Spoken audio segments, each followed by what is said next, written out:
ሰላም ጤና ይስጥልኝ እንደምን ከርማችኋል። ይህ ከዘመድ ሳተላይት ቲቪ የሚተላለፍላችሁ አስተዋይ ሚዲያ ነው። እኔ አዘጋጅ ያሬድ ኃይለ ገብርኤል ነኝ። ለዛሬ ይዤላችሁ የሚቀርበው ከአማራ ትግል የተነጠለው አዲሱ ድርጅት በሚል አርዕስት ይሆናል። መልካም ቆይታ። እሺ እንግዲህ ለባለፉት 2 ሳምንታት በፋኖ ትግል ውስጥ 2 ሾኮች በሚል አርዕስት ተነጋግረን ነበረ። እንግዲህ በዛ ውስጥ ያነሳኋቸው ብዙ ቁም ነገሮች ነበሩ። እንግዲህ አሁን የነዛ የሁለቱ ሾኮች ከአማራ ትግል ውስጥ ሊነቀሉ ይመስላል እና ስለዚህ አሁን በሚዲያ ሁላችንም እንደሰማነው እነዚህ ሁለቱ ሰዎች ወይም ግለሰቦች እስክንድርና ዘመነ እና ቡድናቸው አንድ ድርጅት አቋቁመዋል። እኔ ፋኖ ናቸው ብዬ አላስብም። ድሮም ፋኖ መሆን ፈልገው የመጡ ሰዎች አይደሉም። ተልእኮ ይዘው የመጡ ሰዎች ናቸው። ይሄንን ከበፊት ጀምሮ ደግሞ ስናስተላልፍ የነበረው ነው። ስለዚህ ያ እውን እየሆነ የመጣበት ሁኔታ ነው ያለው። ከዚህ በፊት ተደጋግመን እንዳስተላለፍኩት በየትኛውም ዓለም በየትኛውም የሰው ልጅ ታሪክ ፖለቲከኛ ህዝብን ነፃ አውጥቶ አያውቅም። ስለዚህ እነዚህ ሰዎች የፖለቲካ ድርጅት የፖለቲካ መሪ ያስፈልገዋል ብለው ሲመጡ ለምን ዓላማ እንደመጡ አንድ ባንድ ከዚህ በፊት አንስቻለሁ። ያንን ነው እየተከበረ ያለው አንድ ባንድ። ስለዚህ ይሄ የሆነው ነገር ሁሉ እንደ እግዚአብሔር ፍቃድ የሆነ ነገር ነው። እስካሁንም የመጡበትን መንገድ አንስቻለሁ። እዚህ እንደሚደርሱም ተናግረናል። ከዛ በኋላ ደግሞ ቀጣይም የሆነው ደግሞ ምን እንደሆነ የታሰበውን እንነጋገራለን ማለት ነው። በዚህ አንድነት በተባለው የስሙ ማን ነበር አፋብን የሚባለው ድርጅት የፖለቲካ ድርጅት ከዚህ በፊት ስናገር እንደነበረው እስክንድርም ሆነ ዘመነ እና በእነሱ ስር ውስጥ ያሉ ሰዎች በሙሉ የሚያገለግሉት የአማራን ሕዝብ ነፃ ለማውጣት አለመሆኑን እና ለትግሉ እንቅፋት ለመሆን ይዘውትም የመጡት ዓላማዎች 1 2 3 ብዬ አስረድቻለሁ። አሁንም ደግሞ እነዛ ነገር እየተሰሩ ነው። ከዛ በኋላ የቀሩት ደግሞ ምንድን ናቸው የሚለውን እናያለን ማለት ነው። ስለዚህ ይሄ ድርጅት ተመሰረተ ብለው ሲሉ እነማን ናቸው? በቅድሚያ ይሄ ድርጅት ተመሰረተ ሲሉ እነማን ናቸው ደስታቸውን የገለጹት ከምንላቸው ብለን እናነሳለን ማለት ነው። ወይም በዜና ይሄንን የድርጅት እወጃ ያስተላለፉ እነማን ናቸው ነው። አንደኛ ማርቲን ፕላቶ የሚባል ጋዜጠኛ ነው። በጣም ይታወቃል። የእንግሊዛዊ ነው። በተለይ በህወሓት ጠበቃ የነበረ ሰው ነው። እንግዲህ ይሄንን እንኳን ደስ አላችሁ ብሎ አብስሯል ማለት ነው። ሌላው የግንቦት 7 ሰዎች ናቸው። የግንቦት 7 እነ አንዳርጋቸው ቡድን ማለት ነው። ይሄ ቡድን እንግዲህ ከኤርትራ ጋር የሚሰራ ነው። ከአብይ ጋር ገብቶ ነበረ። ሲገባ መጽሐፍ ጽፎ ነበረ። አማራ አዲስ አበባን በግድ እንደያዘ አያቱን ሁሉ የቅድመ አያቱን ይሁን አያቱ መሬት እንደወሰደ ከዛ በኋላ ኦርቶዶክስ ቤተክርስቲያን የሆኑት እነ አጼ ሚኒሊክ አድዋ ላይ የእስላሞችን መሬት ሳይቀብሩ ቀርተው ውጪ ነው ሬሳቸውን የጣሉት ብለው የጻፈ ሰው ነው። እንግዲህ አሁን በኋላ ከአብይ ጋር ሲጣላ ተመልሶ ደግሞ እዚህ መጥቶ ከኤርትራውያን ጋር ሆኖ ወይም የኤርትራ ደጋፊ ሆኖ ወይም የአብይ ደጋፊ ሆኖ እንግዲህ የመጣ ሰው ነው።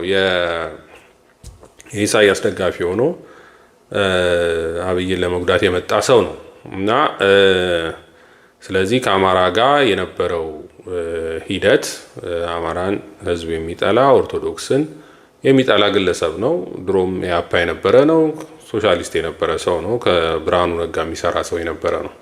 ስለዚህ የእሱና ቡድኖቹ በሙሉ እንኳን ደስ አላችሁ የሚል ነገር በሚዲያዎቻቸው ኢሳት በሚባል አንከር በሚባል ሚዲያዎቻቸው እነዚህ ሁሉ የግንቦት ሰባት ሰዎች ናቸውና እነሱም እንግዲህ ደስታቸውን ገልጸዋል ማለት ነው። ለምን ይሄን ያደርጋሉ የሚለው እናያለን። ሌላው የብአዴን ጋዜጠኞች ናቸው። የብአዴን ጋዜጠኞች አሁንም አሉ፣ ከብአዴን ጋር ሲሰሩ የነበሩ ከዛ በኋላ እንደ አብን የሚያደርጋቸው የነበሩ ከህወሓት የተማሩ ብአዴናዊ አስተሳሰብ ያላቸው ብሔርተኝነትን የሚያራምዱ ጸረ ኦርቶዶክስ የሆኑ ኦርቶዶክስ ካህናት መፈጀት አለባቸው ብለው በግልጽ የተናገሩ እነዚህ ሚዲያዎች ደስተኛ ሆነዋል። በዚህ በአዲሱ ከአማራ የተለየው አፍብን በሚባለው አፋብን በሚባለው ድርጅት ማለት ነው። ሌላው የህወሓት ጋዜጠኞች ናቸው። በጣም ደስተኞች ናቸው። ደብረ ጽዮን ቡድን ልበለው የህወሓት ሰዎች እኔ አሁንም ድረስ የማስበው አሁን ህወሓትና አብይ ተጣልተዋል ብዬ አላስብም። ከኤርትራም ጋር ተጣልተዋል ብዬ አላስብም። ይሄ ሁሉ ድራማ ነው እየተሰራ ያለው በአማራው ትግል ላይ። ስለዚህ የህወሓት ሰዎች ደስ ብሎናል ብለዋል። ሌላው ደግሞ የራሱ የብልጽግና ሰዎች ናቸው በዚህ ደስታቸውን የገለጹት። የብልጽግና ሰዎች ለምንድን ነው ደስታቸውን የገለጹት የሚለውን እናያለን። የብልጽግና ሰዎች ወይም የአማራ ብልጽግና ደስታውን ገልጿል። ርችት በባህር ዳር አስተኩሷል። በባህር ዳር ያስተኮሰው አገኘው ተሻገር ነው። ምክንያቱም ለምንድን ነው ድርድር ነበረ በአፍሪካ ህብረት በኩል የሚደረግ ድርድር ስለነበረ ይሄ ድርድር የተደረገው ደግሞ አንደኛ ከእስክንድር ጋር ነው። ከሁለተኛ ደግሞ ጎጃም ካለው የዘመነ ድርጅት ጋር ነው ድርድር የተደረገው። ስለዚህ በድርድሩም የተስማሙት ነገር አለ። ስለዚህ በዛ መሰረት ሌሎቹ ፋኖች ስለማይስማሟቸው ይሄን እንዲስማሙ ወደ አንድ መምጣት ነበረባቸው። ስለዚህ ያ ነው የተደረገው። በመጀመሪያ ማርቲን ፕላውት ለምን ተደሰተ የሚለው የውጭውን ሪፕሬዘንት አድርገን እናስበው። እሱ ብቻ አይደለም ደስተኛ የሚሆነው በዚህ ሌሎች በአፍሪካ ጉዳይ ላይ የሚሰሩ ምዕራባውያን ደስተኞች ናቸው። ለእነሱ ነው ያበሰረላቸው። ምክንያቱም እነሱ መጀመሪያውኑ እስክንድርን እዛ ሲያስገቡ ዘመነን ሲያስገቡ ሌሎችም የዘመነን ቡድንም ምንም እዛ ቦታ ላይ ሲያስገቡ የፈለጉት ነገር አለ። አንደኛ የፋኖ ትግል ወደ አዲስ አበባ እንዳይገባ ነው የተፈለገው። ፋኖ የሚባለው የአማራ ፋኖ ትግል ወይም አማራ ህዝብ የህልውና አደጋ አለብኝ፣ የህልውና ሊያጠፉኝ ነው፣ ዘር ማጥፋት ወንጀል ተፈጽሞብኛል፣ ስለዚህ ይሄ ሊያጠፋኝ ያለውን ስርዓት አወርዳለሁ ብሎ ወደ አዲስ አበባ እንዳይመጣ መገደብ ነው የመጀመሪያው የእነ እስክንድር ወይ እነ ዘመነ እና ቡድኑ የተሰጣቸው ሚሽን። አንድ ሁለተኛ የፋኖ ትግል የፖለቲካ ድርጅት ይዞ ከዛ ድርጅት ከያዘ በኋላ ወደ አንድ መጥቶ የፖለቲካ ድርጅት ይዞ ከዛ በኋላ ወደ ድርድር እንዲመጣ ነው የተፈለገው። ወደ አንድ የፖለቲካ ድርጅት አንድነት የተባለው ለዛ ነው። ለዚህ ነው ምዕራባውያን የምናናግረው ሰው አጣን፣ ስለዚህ የተበታተለ ኃይል ነው፣ ወደ አንድ መምጣት አለባችሁ ብለው ወደ አንድ እንዲመጣ የፈለጉት ለዛ ነው። ለመደራደር ይመቻል፣ የሚፈልጉትን ተጽዕኖ ማድረግ ይችላሉ። በተለይ አንድ መሪና አንድ ፖለቲካ ፓርቲ ሆኖ ሲመጣ ከዛ ጋር በቀላሉ የሚፈልጉትን ጥቅሞች ይሄም ካልሆነ ይሄን አታርግ ይሄን ብለው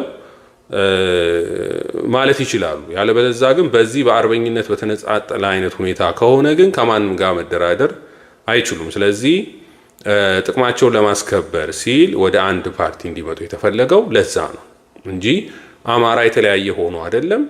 አማራ የተለያየ አስተሳሰብ ኖሮት አይደለም። በዓላማም የተለያየ ሆኖ አይደለም። ሁሉም አማራ ነው። ግን በያለበት በየቦታው በብርጌድ እየተደራጀ ከዛ በኋላ በየክፍለ ሀገሩ ተደራጅቶ ጠላትን እያጠቃ ነው፣ እያሸነፈ ነው የነበረው።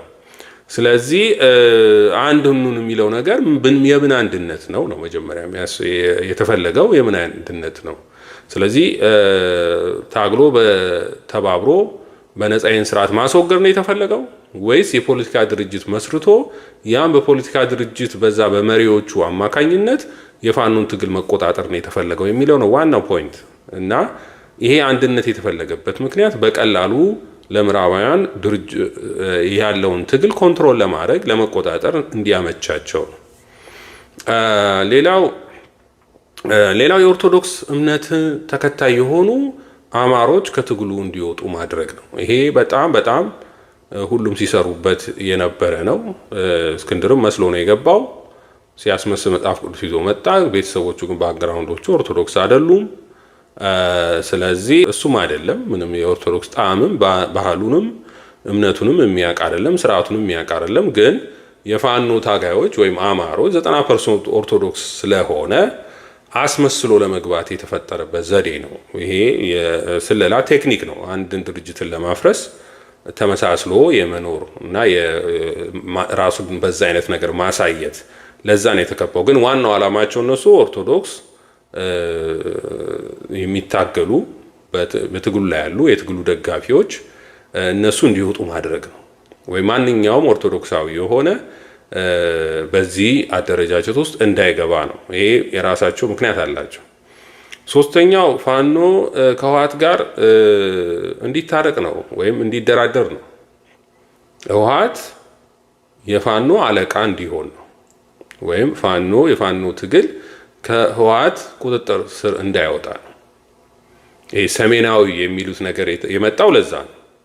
የሰሜን የሚለው ነገር ይሄ ከኋላ ስንመለስ ኢትዮጵያን ለሁለት ለመክፈል የተጠቀሙበት ሴሜቲክ እና ኩሽቲክ የሚለው ነገር ረጅም ጊዜ የነበረው ትርክት ኢትዮጵያ የሚባለው ማንነት ለማጥፋት ስለሆነ ይሄ ሰሜናዊ ምናምን የሚባል ነገር በኢትዮጵያ ውስጥ የለም፣ አሁን የተፈጠረ ነገር ነው እና ስለዚህ ያንን የሰሜናዊ አስተሳሰብ በህወሓት ቁጥጥር ስር እንዲኖርና የፋኖ ትግል ወይም አማራ በራሱ ማንነት የሌለው ከህወሓት ስር ሆኖ እንዲሰራ ስለሚፈለግ ነው። አማራ የሚባል ማንነት የለም፣ አማራ የሚባል ነገር የለም። ግን አማራ ከህወሓቶች ጋር ስር ሆኖ እንዲሰራ ስለሚፈልጉ ነው። ምክንያቱም ከአማራ ይልቅ ህወሓት ለምዕራባውያን ታማኝ የሆነ ድርጅት ነው። ለዛ ነው የተፈለገው። ስለዚህ ዋናው እሱ ነው። በህወሓት ውስጥ ኦርቶዶክስ የሚባል እምነት ጸድቷል። ምንም አሁን ያሉት በካህንም በጳጳሳት ደረጃ ያሉት በሙሉ መናፍቃን ናቸው፣ ካቶሊኮች ናቸው፣ ግማሾቹ ፕሮቴስታንቶች ናቸው። ስለዚህ የህወሓት በ17 ዓመት ትግሉ ውስጥ እውነተኛ ኦርቶዶክሳውያን እያጠፋ ኢትዮጵያን የሚጠሉ ጳጳሳት ካህናትን ነው የፈጠረው። ራሱ ካድሬዎች ናቸው። እነዚህ ደግሞ ከካቶሊክ የመጡ ከመናፍቃን ቅባት ጸጋ ከሚባሉ መናፍቃን የመጡ ናቸው። እነዚህ አፍቃሪ ካቶሊክ የሆኑት ናቸው፣ እነሱ ናቸው። ስለዚህ ይሄ ለኢትዮጵያ ነጻነት ትልቅ ዋጋ የሰጠችው ኦርቶዶክሳዊነት የሚባለው አስተሳሰብ አመለካከት በአማራ ውስጥ ነው ያለው።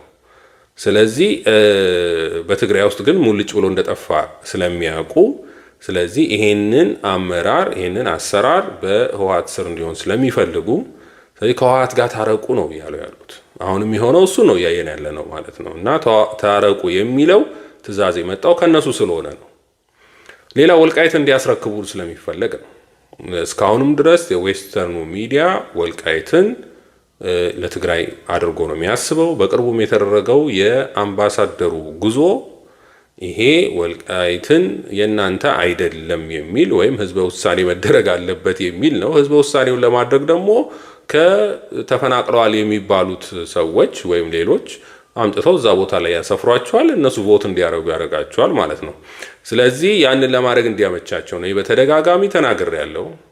ወልቃይትም ላይ ያሉት አማሮች ወይ ጎንደር ላይ ያሉ አማሮች ማሰብ ያለባቸው ህወሓት አዲስ አበባን ሲይዝ ነው ወልቃይትን የያዘው እንጂ ትግራይን ሲይዝ አይደለም።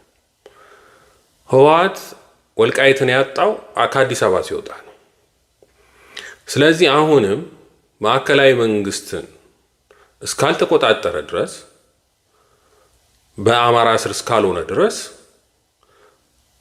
ወልቃይት በአማራ ስር መሆኑ ይቀራል ማለት ወይም በጎንደር ስር መሆኑ ይቀራል።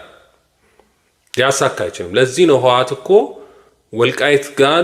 ወልቃይትን ለማስመለስ ወደ አዲስ አበባ ነው የዘመተው እንጂ እዛው ቅርብ የሆነ ወልቃይት ጋር አይደለም የዘመተው። ስለዚህ ወዴት ሄደ? ወደ አዲስ አበባ። ምክንያቱም አዲስ አበባን ከያዘ ወልቃይት እንደሚቆጣጠር ያውቃል። ስለዚህ እዛ ላይ ያላችሁ ሰዎች፣ እዛ ያላችሁ አሁን አስተዳዳሪዎች ትኩረት ማድረግ ያለባችሁ አዲስ አበባን እንዴት መያዝ አለብን የሚለው ላይ ነው። ስለዚህ በቀላሉ ህወሓት ገብቶ የፋኖን ትግል የተቆጣጠረበት ምክንያት ለዛ። ስለዚህ የፋኖን ትግል በጥንቃቄ መደገፍ ያስፈልግ ነበር። እዛ ወልቃይት ጋር የነበራችሁ ሰዎች ኮሎኔል ደመቀም ቢሆን እዚህ ላይ ትኩረት ማድረግ ነበረበት። ቢያንስ አቃለው ወዲያውኑ የከሰሱ የምዕራባውያንም ወዲያውኑ የከሰሱ እንደ ወንጀለኛ ነው የቆጠሩ።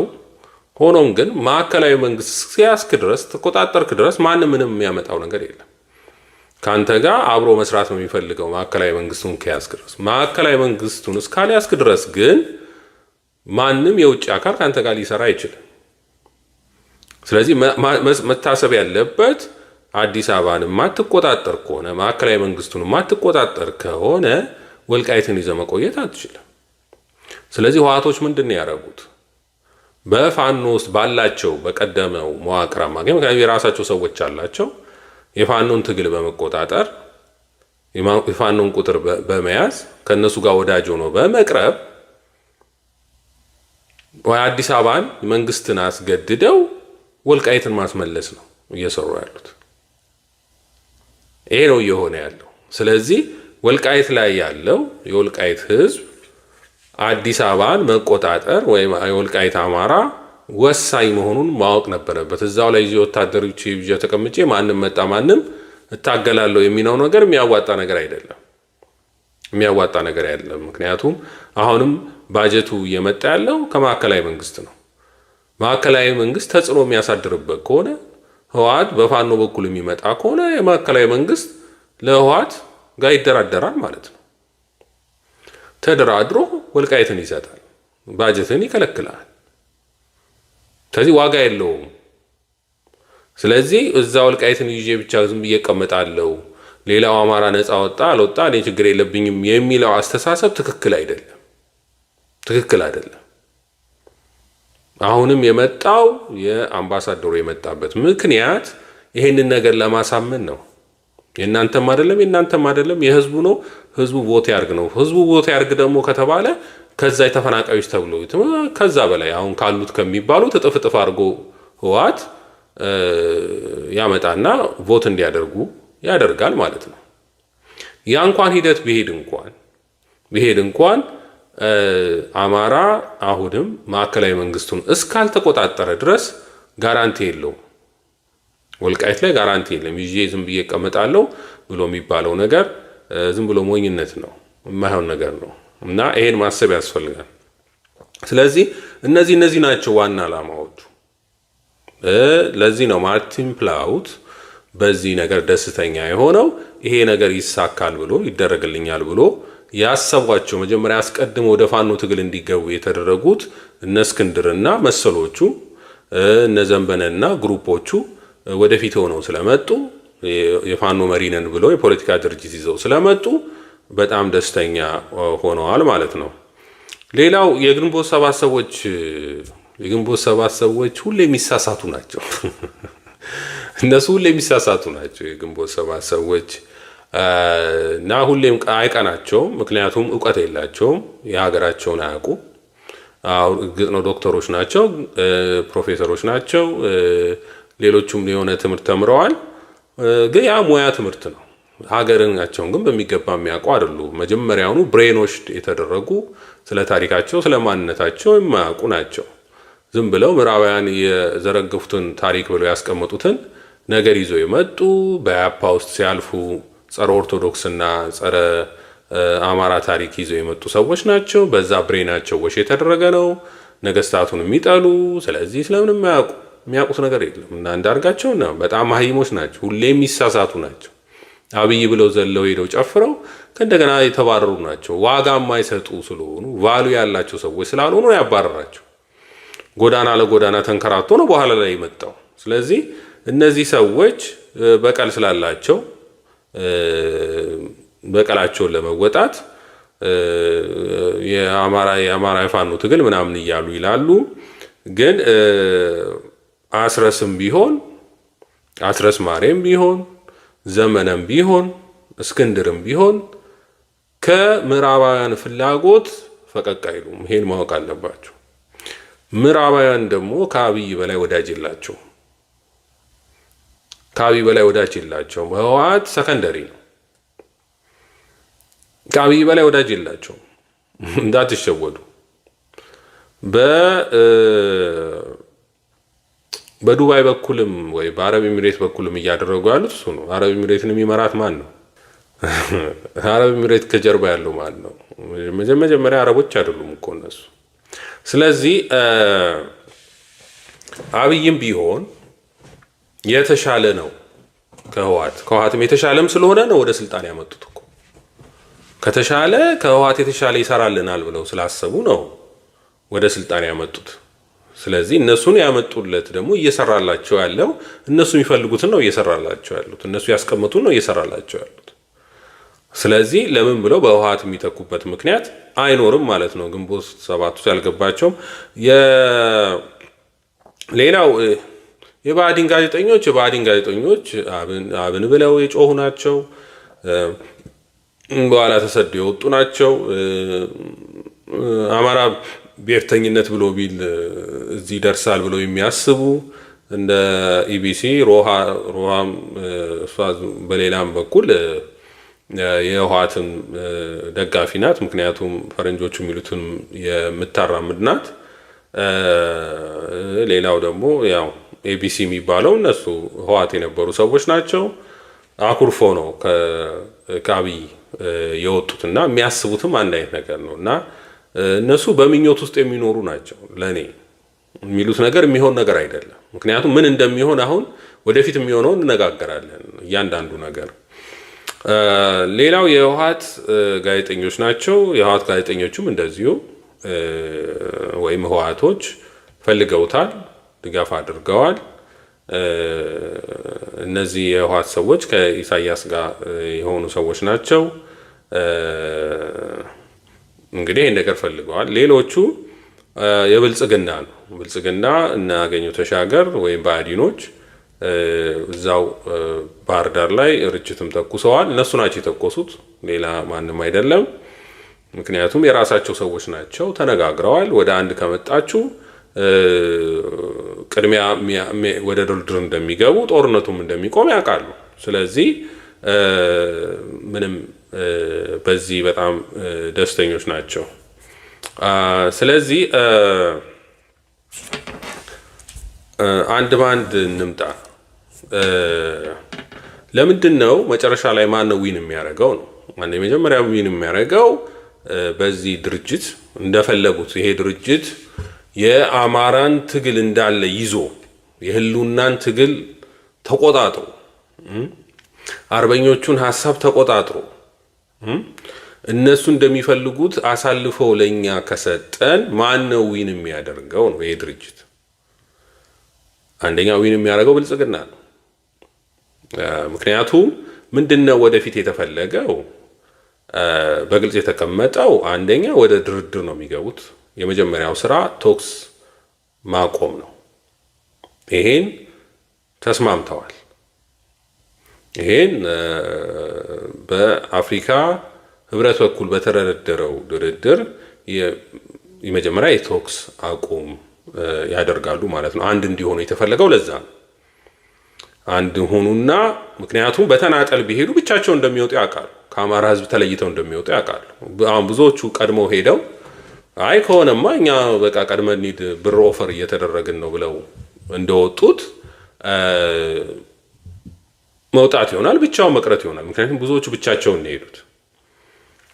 ስለዚህ አጋር እንዳለ ሁሉ ያለውን ድርጅቱን ነው ይዘው ከገቡ ውጤታማ የሚሆነው ማለት ነው። ያለበዛ ሰክሰስ አይሆንም። ምክንያቱም ሌሎቹ ሌላ ሰው መርጠው እንደገና ይዋጋሉ። የጎበዝ አለቃ የተጀመረው እንደዛ ነው። በህዝብ ነው የተጀመረው። እንደ ህወሓትና እንደሆነ በፖለቲካ ድርጅት ግለሰቦች አይደለም ተነስተው የፋኖ ትግል የተጀመረው፣ ህዝቡ ነው የጀመረው። ህዝቡ የጎበዝ አለቃ እያደረገ የዛሌ ለዛው መሳሪያ እንደ ልብ የማይገኝበት ጊዜ ነበረ። አሁን ግን እንደ ልብ መሳሪያ አለ። ስለዚህ ማንም ከየቦታው የተፈናቀለው ከአዲስ አበባ የተፈናቀለ አለ። ወሎ ውስጥ የተፈናቀሉት እኮ ከአያት መንደር ባጃጅ መንዳት አትችሉም ተብለው ባጃጃቸውን ሸጠው መሳሪያ ገዝተው የገቡ ናቸው። ምንጃር ሸንኮራ የገቡት ወይም ከሰም የገቡት እኮ ከመሬታቸው ተወስዶባቸው ቤታቸው ፈርሶ እኮ ነው የገቡት። የት ነው የሚሄዱት እነዚህ ሰዎች? ስለዚህ ላይ መሪ ምራ ተብለ ስለተባልክ ትልቅ ቦታ ያለ እንዳይመስል አሁን መሪ ነን የሚሉትንና በተለይ ይሄ ጀነራሉ የሰራው ስራ ትክክል አለ። ከግንቦት ሰባቶች ጋር ሆኖ ምንም ላያመጣ ነገር ምንም ላያመጡ ነገር ምንም ይፈጥሩት ነገር የለም እና አብሮ የአማራን ህዝብ ክዶ ወደ እነሱ መሄዱ መግለጫ እንዲያወጣ እንጠይቃለን። ወዲያው ቶሎ ብሎ አይ እኔ እንግዲህ እንደሚባለው የሸዋው ፋኖ ነገሩን እንዳልተቀበለ ነው። እንግዲህ ቶሎ ብሎ ከነሱ ጋር መሆን አለበት ካለለ እዛ ሸዋ ውስጥ ምንም ማድረግ የለበትም። ወደሚፈልግበት ጎጃም መሄድ ካለበት ወደ ጎጃም ወደ ባህር ዳር መሄድ አለበት። አብሮ መቀላቀል አለበት ከነዚህ ጋር ማለት ነው እንጂ ከሰም ላይ ቁጭ ብሎ የሸዋ አማሮችን እንደፈለገ አደርጋለሁ ማለት አይችልም። ምክንያቱም አውቃለሁ የምንጃር ሰዎች ምን አይነት ሰዎች እንደሆኑ አውቃለሁ። እንግዳ ተቀባዮች መሆናቸውን አውቃለሁ። ሰው የሚያከብሩ እንደሆነ አውቃለሁ። ሃምብሎች ናቸው፣ ግን ደግሞ ኃይለኞች ናቸው። ኦኬ ይሄን ማወቅ አለብህ። ስለዚህ እዛ ሆነ የህወሓት ሰው ጋር ሆነ እዛ የምትቀመጥበት ምንም ምክንያት የለም። ስለዚህ በደንብ እናውቀዋለን። ስለ ምንጃር ስለ ከሰምም ታሪክ እየተነገረን ያደግነው ገና ከልጅነታችን። ስለዚህ ከሰሙ ውስጥ ቁጭ ብለ አባቶቻችን ታሪክ በሰሩበት ጣሊያንን በተዋጉበት እነ ኃይሌ ብርቅነ አርበኞች የታወቁ አርበኞች አንገታቸው ተቆርጦ ሰማዕትነት እስከ ጣሊያን ሮም ድረስ የተወሰደ አርበኞች የነበሩበት ቦታ ነው። እዛ ቦታ ላይ ሆነ የባንዳ ስራ ልሰራ አይቻልም፣ በአማራ ህዝብ ላይም በሸዋ የአማራ ህዝብ ላይም። ስለዚህ ሄደ ትልቁን ጦር ብለ የተቆጣጠርከው አንተ ነህ። ህወሓት ሰዎችን ይዛ አመጣህ እዛ ራስን የሚመስሉ ሰዎች። ስለዚህ በአስቸኳይ ከዛ ለቀ እንድትወጣ በአስቸኳይ። ስለዚህ የምናውቃቸው ብዙ አርበኞች የታገሉበት ነው። ከሰም ማለት የተዋደቁበት ነው። የደርግን መንግስት የተዋጉበት ነው ከሰም ማለት። ስለዚህ ከዛ ለቀ መውጣት አለብህ በአስቸኳይ። ምክንያቱም ምንም አይደለም። አንተ አሰልጣኝ እኮ አሰልጣኝ ነው መሆን ያለብህ እንጂ ፖለቲካ ውስጥ ገብተህ መፈርፈር የለብህም። ትግሉን አሳልፈ ለህወሓት ወይም ለአብይ ለህወሓት ሰጠ ማለት ለአብይ ሰጠ። አብይ ህወሓት እንዲደራደርበት ነው የምታደርገው። ሌላ የምታደርገው ነገር የለም። ለአብይ ትግሉን አሳልፈ ለመስጠት እነዛ ወንድሞቻችን ከምንጃር መሬታቸው ላይ ተፈናቅለው ከአውራ ጎዳና ተፈላቅለው ነው በሙሉ እዛ የገቡት። እዛ ያለው ኃይል ደግሞ ኃይለኛ ኃይል መሆኑን ታውቃለህ። ኃይለኛ ተዋጊዎች መሆናቸውን ታውቃለህ። አስረ ቁጭ ነው ያረካቸው። ምንም ያረጋቸው ነው። እስካሁን ይሄኔ የጅቡቲን መስመር መዝጋት ይችሉ ነበረ። እስካሁን ይሄኔ ወደ አዲስ አበባ መምጣት የሚያስኬደው መንገዶች ሁሉ መዝጋት ይችሉ ነበር። እዛ ቁጭ ብለህ ስታሻቸው ከፖለቲካ ወሬ ከነ አንዳርጋቸው ጋር እያወራህ እዛ አሽተነው ቁጭ አረካቸውና ይሄን ሰው በአስቸኳይ ከዛ ቦታ ላይ ማስወጣት ያስፈልጋል ማለት ነው። የህልውና ጦርነት ነው። የህልውና ውጊያ ላይ ነው። አማራ ለነጻነቱ እየተዋጋ ነው ያለው። የህልውና ትግል ላይ ነው። ስለዚህ ይሄ የምታሾፈውን ነገር ማቆም አለብህ። ከዛ መውጣት አለብህ ማለት ነው። ደሳለኝ ጥሩ ሁኔታ ላይ ያለ ሰው ነው። ጥሩ ስነ ምግባር ያለው ሰው ነው። የሸዋ አማራ ነው። ስለዚህ ሁሉም የሸዋ ሰው ተቀብሎታል። እሱ ምንም ይሄ ሊካድም ኢንቴሌክቹዋሉ ተቀብሎታል። ህዝቡ ተቀብሎታል። ስለዚህ ማንም ይሄንን መንገድ ተከትለህ ማትሄድ ከሆነ እዛ ውስጥ ምንም መታረግ አትችልም። ወይም ይሄ የከሰሙን ኃይል ከሸዋው ኃይል ላይ ያለው ምትል ከሆነ የማይሆን ነገር ነው። እኛ አስጠንቅቀን ነበር። ኢንጂነር ደሳለኝ እንደዚህ አደጋ ውስጥ እንደሚያመጡበት እነዚህ ሰዎች ምክንያቱም ይሄ ነገር የመጣው ለምንድን ነው? የፋኖ የዛሬ 6 ወር የአማራ ፋኖ ብሔራዊ ኃይል ሲቋቋም የእስክንድርን ተከትሎ ነው የተቋቋመው። ይሄ ዓላማ ለምን እንደሆነ ለአንድ ወዳጅ ጽፌለት ነበር። እዚህ ላይ ማየት ትችላላችሁ። ጽፌለት ነበር። ይሄ ድርጅት የተቋቋመው ከተቋቋመ በኋላ እስክንድር ካቋቋመው ድርጅት ጋር አብሮ ይዋሃዳል የሚል ነው ከ6 ወር በፊት።